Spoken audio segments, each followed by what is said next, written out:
Israel की चेतावनी के बीच टला खामेनेई का अंतिम संस्कार। मिडिल ईस्ट में जारी युद्ध के बीच एक और बड़ा मोड़ सामने आया है। ईरान ने सुप्रीम लीडर अली खामेनेई के राजकीय अंतिम संस्कार को अचानक टाल दिया। जहां पूरी दुनिया की नजर तेहरान पर थी, वहीं आखिरी विदाई की तैयारियों के बीच ये फैसला कई सवाल खड़े कर रहा है। क्या ईरान में सत्ता संघर्ष शुरू हो चुका है और अगला सुप्रीम लीडर कौन होगा? नमस्कार, आप देख रहे हैं न्यूज़ 18 राजस्थान का डिजिटल चैनल और आपके साथ मैं हूं वंदना त्यागी। ईरान के सरकारी मीडिया के मुताबिक सुप्रीम लीडर अली खामेनेई के राजकीय अंतिम संस्कार को फिलहाल टाला गया है।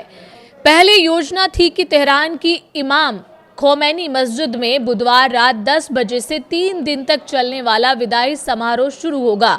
सोशल मीडिया पर समारोह की तस्वीरें भी सामने आई थी, लेकिन आयोजकों ने कहा कि जब तक सभी जरूरी इंतजाम पूरे नहीं हो जाते, तब तक अंतिम संस्कार की प्रक्रिया को स्थगित रखा जाएगा।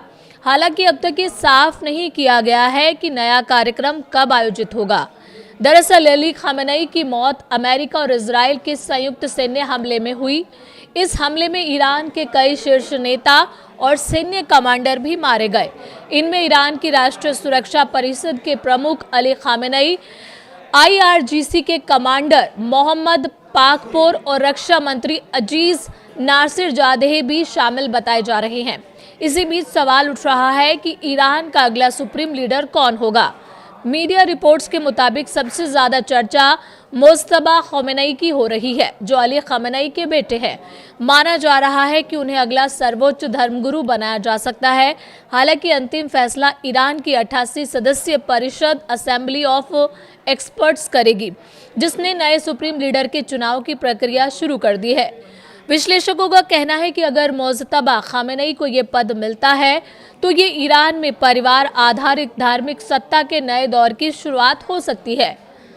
इस पूरे घटनाक्रम के बीच इजराइल की तरफ से भी तीखी चेतावनी आई है। इजराइल के रक्षा मंत्री इजराइल काटज ने साफ कहा है कि अगर नया ईरानी नेता इजराइल को नष्ट करने या अमेरिका और पश्चिमी देशों को धमकाने की नीति जारी रखता है, तो उसे भी सीधे निशाना बनाया जाएगा। उन्होंने कहा कि जो भी नेता इस एजेंडे को आगे बढ़ाएगा, उसका नाम या ठिकाना चाहे जो भी हो, उसे खत्म कर दिया जाएगा। दरअसल इससे पहले इजराइल ने हसन नसरुल्लाह के मारे जाने के बाद उसकी जगह लेने वाले कमांडर को भी निशाना बनाया था। उधर लगातार हमलों के बीच तेहरान समेत ईरान के कई शहरों में सुरक्षा बढ़ा दी गई है। रिपोर्ट्स के मुताबिक अंतिम यात्रा और दफन का कार्यक्रम ईरान के धार्मिक शहर मशहद में होने की संभावना है, जो अली खामेनेई का पैतृक इलाका भी है। सबसे अहम बात यह है कि करीब 4 दशकों तक ईरान की सत्ता संभालने वाले अली खामेनेई ने अपने जीवन काल में किसी उत्तराधिकारी का आधिकारिक ऐलान नहीं किया था। ऐसे में 1989 की इस्लामिक क्रांति के बाद ये पहला मौका है जब ईरान की धार्मिक परिषद को नया सुप्रीम लीडर चुनना होगा। अमेरिका और इजराइल के हमले, सुप्रीम लीडर की मौत और नए नेता की तलाश, इन सब के बीच ईरान एक बेहद संवेदनशील दौर से गुजर रहा है। अब पूरी दुनिया की नज़र इस बात पर है कि ईरान का अगला सुप्रीम लीडर कौन होगा और क्या ये फैसला मिडिल ईस्ट की राजनीति को एक नए टकराव की तरफ ले जाएगा।